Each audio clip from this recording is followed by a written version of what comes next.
What's going on? It's your boy Coach. This is day 84. And yeah, basically, I'm in an interesting place. I looked over all the numbers of how things have been going and the trends of kind of how I've been doing nutrition and calories out, activities, things like that. And based on the last 3 weeks, I'm in a pretty good surplus. So, based on the surplus I calculated, which is obviously impossible because I was having foods I couldn't track or weigh. So I'm about 4 pounds, probably of fat up is my guess in 3 weeks. And that seems like, oh my gosh, that's terrible. It's awful. I've done in years ago when I would be on this path where I couldn't execute, I would just say, you know what, it's not worth it. I'm giving up. And actually, I want to kind of point out how you can use it either in a negative light like that, or you can take it on the positive tone. And that's actually what I'm doing is to refocus. Today's kind of my day one of this, next 6 weeks of a deficit, which I've calculated I need to lose about 8 pounds of fat. So I need to make up what I gained and then some to get back on track where I was supposed to be for, say, this final week, which we've already discussed in past videos that I've had, to adapt based on my schedule and things like that. So no problem. I'm just, I kind of, like I said, I know how to focus in and do this, and I had those intentions in the previous weeks. And that's kind of what I love, that this didn't go according to plan, because it kind of shows, the things that can happen and how you respond to those things. And so I'm never going to be down on it. I'm just going to say, you know what, that was a learning opportunity. That didn't work out. So, for instance, for me in these last 3 weeks, I've been having, some drinks socially or just, after work, just to have, a wind down. And beer is one of those things. When I drink it, it tends to increase my hunger, and therefore the foods I consume are higher calorie, less nutrition, and more dense.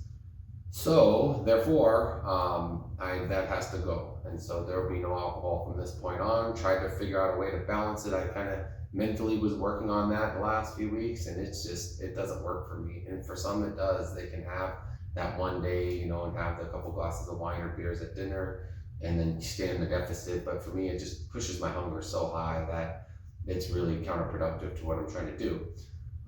With that, does it mean I was set back the last 3 weeks? Absolutely not. I think that my training has come a long way. I can say that for sure is with my strength up, I have noticed that decline in cardio, like I've been talking about. So I'm looking forward to actually start doing a little bit more intense cardio and really getting my cardiovascular to where it's been in the past. So I don't think losing 8 pounds in 6 weeks is unhealthy. It's a little bit faster than I normally like to do it, but I've done it in the past. And will I be able to maintain? Well, I'm not sure. I don't really know what my goal is after that. Probably maintain, but depending on the summer plans, and I don't really know. Usually, the week after school is over, the semester winds down. I'll probably just take a all-out break of no gym. Maybe even cut back on some of the walks. Just to kind of take a week to fully reset.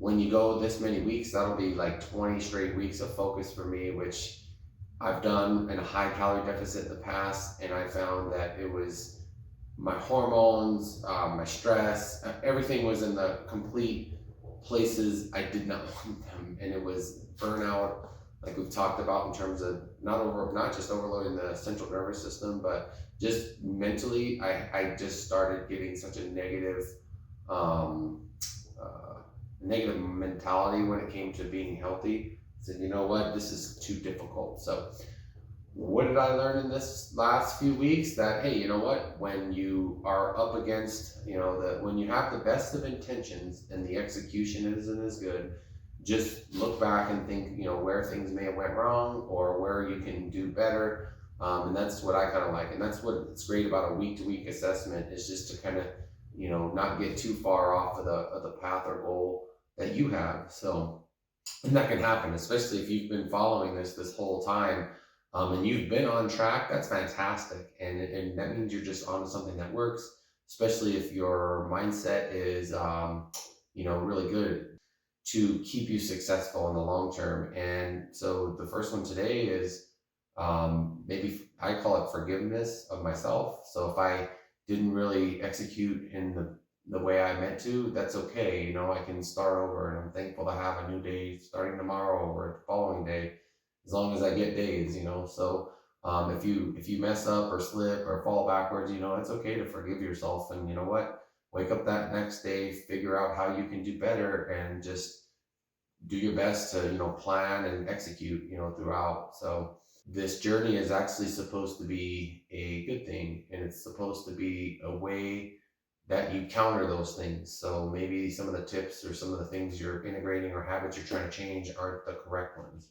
And so you'll know that basically if you are able to say, you know what, hey, this didn't work, let's try something else. That's kind of, and also included in that kind of forgiving yourself. It's knowing that, hey, you know what, we can't do that. That didn't work. So I think I'm going to end it there for today, and I'll see you tomorrow for the next video.